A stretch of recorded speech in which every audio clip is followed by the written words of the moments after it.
With just about a month left in office, President Joe Biden is carrying out on a promise that he made on the campaign trail 4 years ago to end executions of federal prisoners.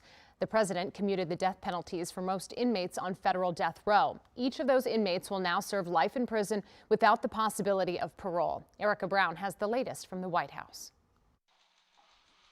President Biden announced a reprieve for 37 of the 40 death row inmates in federal custody.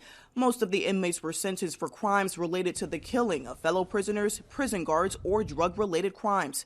In a statement released this morning, the president said he condemns these murderers and grieves for the victims of their despicable acts. He added he's more convinced than ever that we must stop the use of the death penalty at the federal level.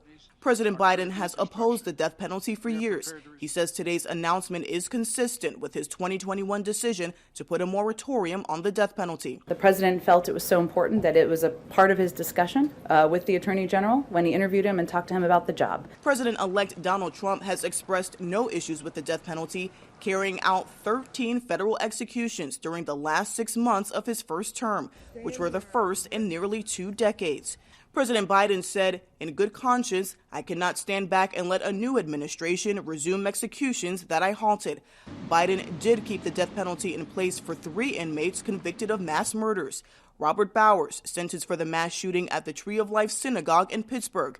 Dylan Roof, sentenced in 2017 for killing 9 at the Mother Emanuel Baptist Church in Charleston, South Carolina.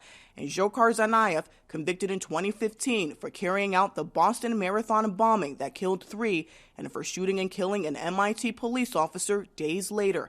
Erica Brown, CBS News, the White House.